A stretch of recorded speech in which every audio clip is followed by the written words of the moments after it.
Hello बच्चों, welcome back to dream chemistry classes. देखिए, आज हम बात करेंगे क्लास 8 की 24 अगस्त 2021 की स्माइल वर्कशीट सॉल्यूशन। तो देखिए, इसके अंदर अपना पहला प्रश्न है कि दो पूर्ण संख्याओं का अंतर 92 है। यदि उनमें 3:7 का अनुपात है तो संख्याएं ज्ञात कीजिए। ठीक है, तो देखो इसके अंदर क्या करना है, हमें 3:7 के अनुपात में संख्याएं माननी है। तो हम क्या मानेंगे, देखो माना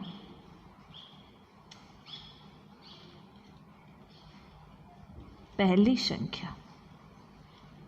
संख्या का अनुपात कितना है, 3 है ना, तो इसको हम 3 अक्स मान लेंगे। इसी तरह से अब दूसरी संख्या क्या हो जाएगी, दूसरी संख्या वो अपनी हो जाएगी 7 अक्स। ठीक है, दोनों संख्याएं हमें मिल गई और इनका अंतर कितना बता रहा है, 92 बता रहा है। तो देखो अंतर यानी हम एक दूसरी संख्या को घटा देंगे, तो प्रश्नानुसार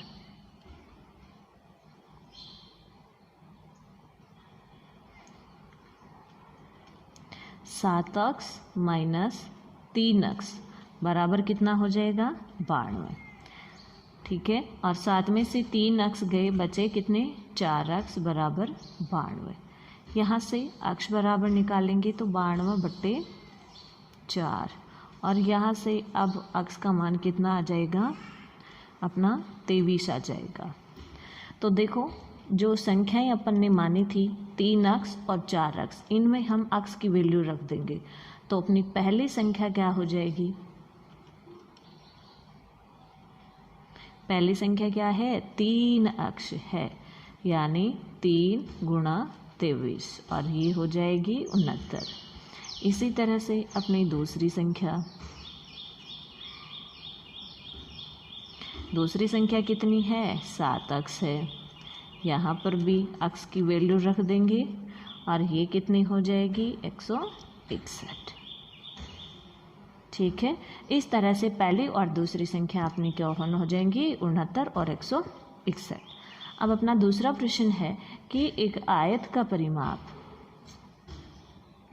कितना है, 20 सेंटीमीटर है, और उसकी चौड़ाई कितनी है, 4 सेंटीमीटर, और उसकी लंबाई हमें ज्ञात करनी है।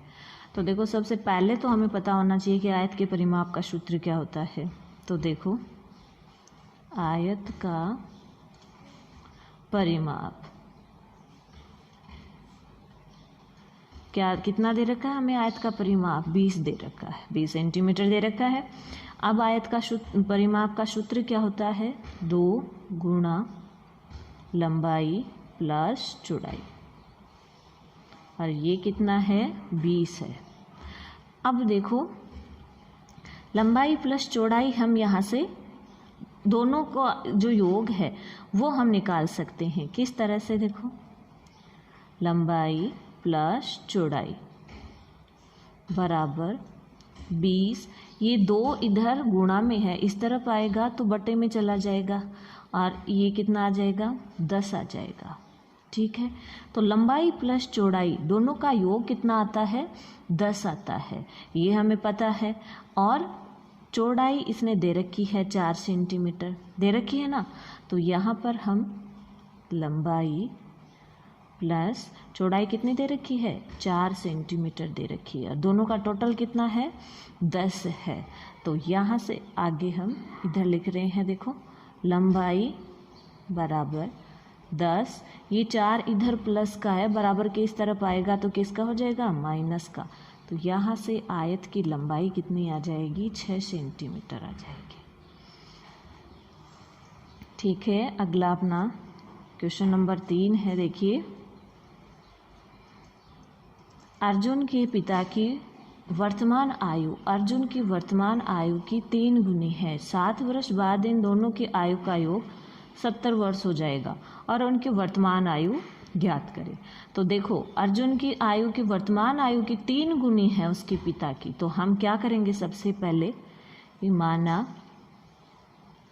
अर्जुन की आयु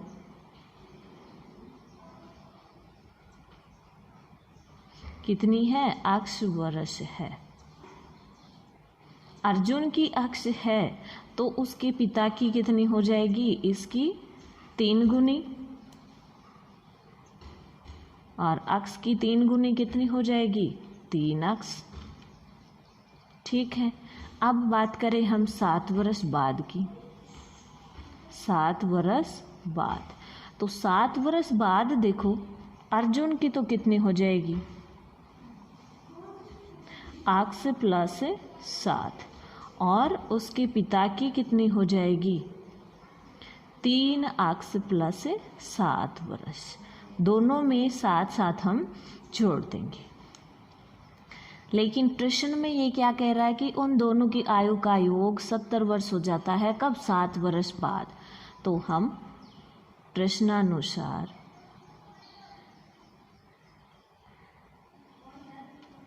इन दोनों का योग कर देंगे। अक्ष प्लस 7 प्लस 3 अक्ष प्लस 7 बराबर 70। ठीक है, यहाँ से अक्ष अक्ष कितने हो गए, ये 4 अक्ष हो गए। 4 अक्ष प्लस 14 बराबर 70। 4 अक्ष बराबर 70 माइनस 14, और 70 में से 14 गए, कितने बचे, 56 बचे। 4 अक्ष बराबर 56 आ गए। इसके आगे का अपन यहाँ कर लेते हैं। तो अक्ष की वैल्यू यहाँ से क्या आ जाएगी, देखिए 56/4 बराबर 14 वर्ष, नहीं 14 कहते हैं, वर्ष नहीं बोलेंगे यहाँ पे। तो देखो अक्ष का मान कितना आया है, 14 आया है, और 14 यहाँ पे क्या है, अक्ष माना क्या था हमने, अर्जुन की आयु मानी थी। तो अर्जुन की आयु तो कितनी हो गई, अर्जुन की आयु वो तो हो गई 14 वर्ष, और उसके पिता की आयु कितनी है, 3 अक्ष है, यानी 3 गुणा 14, अक्ष की जगह 14 रख देंगे, तो ये कितना आ गया अपना, 42 वर्ष आ गया। ठीक है, इस तरह से हम इन दोनों की आयु निकाल सकते हैं। अपना चौथा प्रश्न है कि परिमेय संख्या -2/5 के दुगुने में क्या जोड़ा जाए जिससे पिछेतर नहीं है, सॉरी, 7/5 प्राप्त हो। ठीक है, तो परिमेय संख्या क्या है, -2/5। ठीक है, तो देखो सीधा प्रश्न से ही हम समीकरण बना लेंगे। -2/5 के दुगुने का मतलब इसको 2 से गुणा कर दिया, में क्या जोड़ा जाए, तो वो क्या जोड़ा जाए, तो यहाँ पर हम क्या जोड़ेंगे, अक्ष जोड़ेंगे। ठीक है, और बराबर हमें कितना मिल जाए, 7/5 मिल जाए। ठीक है, अब देखो इसको हम सॉल्व कर लेते हैं। ये कितना हो जाएगा, 2 दूनी 4, -4/5 प्लस अक्ष बराबर 7/5। यहाँ से अगर हम अक्ष बराबर लिखें तो ये कितना हो जाता है, 7/5 प्लस के 4/5। क्यों, क्योंकि ये 4/5 इस तरफ माइनस का है, बराबर के इस तरफ इसको लाएंगे तो ये प्लस का हो जाएगा। अब यहाँ पे हम क्या लेंगे, एलसीएम ले लेंगे। 5 आ जाएगा, 7 + 4 बराबर 11/5। तो ये परिमेय संख्या -2/5 के दुगुने में क्या जोड़ा जाए, 11/5 जोड़ा जाए, तब हमें कितना मिलता है, 7/5 मिलता है। ठीक है, अपना अगला और लास्ट प्रश्न है,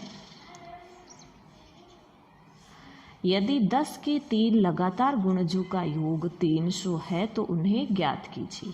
ठीक है, तो देखो पहला माना कि, देखो गणित में सब कुछ मान के ही चलना पड़ता है।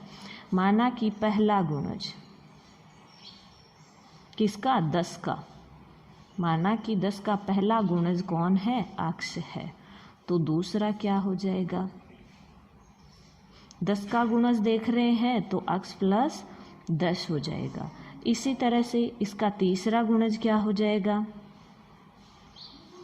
अक्ष प्लस 20 हो जाएगा। ठीक है, तो 3 लगातार गुणजों का योग ये कितना बता रहा है, 300 बता रहा है। तो यहाँ पे हम क्या लिखेंगे, प्रश्नानुसार इन तीनों को जोड़ देंगे। x प्लस 10 x प्लस 20 कितना है? 300 है। ठीक है, तो अब यहाँ पे ये कितने अक्स हो गए? 3 अक्स हो गए। 3 अक्स बराबर 300 माइनस, अब देखो संख्यात्मक मान इधर कितना है? 20 प्लस 10 30 है ना, 30 इधर प्लस का है, इस तरफ लाएंगे तो ये किसका हो जाएगा? माइनस का हो जाएगा। तो यहाँ से 3 अक्स बराबर कितना आ गया? 270 आ गया। और अगर यहाँ से हम अक्स की वैल्यू निकालें तो 270 बट्टा 3 और ये कितना हो जाएगा? 90 हो जाएगा। अक्स का मान कितना आया है? 90 आ गया। यानी अक्स हमने क्या माना था? पहला गुणज माना था। तो पहला गुणज कितना आ गया? 90 आ गया। दूसरा कितना है? x प्लस 10 है, यानी 90 प्लस 10 बराबर 100। और इसी तरह से तीसरा गुणज, और तीसरा गुणज हमने क्या माना था? शुरू में x प्लस 20 माना था, यानी 90 प्लस 20 बराबर 110। तो देखो तीनों का टोटल कितना हो रहा है? 300 हो रहा है। और ये 10 के 3 लगातार हैं, ठीक है ना, 90 100 और 110। तो 10 के 3 लगातार गुणज का योग 300 है, तो वो गुणज कौन हो गए? 90 100 और 110। इस तरह से अपनी वर्कशीट है वो सॉल्व हो जाती है। मिलते हैं नेक्स्ट वीडियो में नेक्स्ट क्वेश्चंस के साथ। Thank you.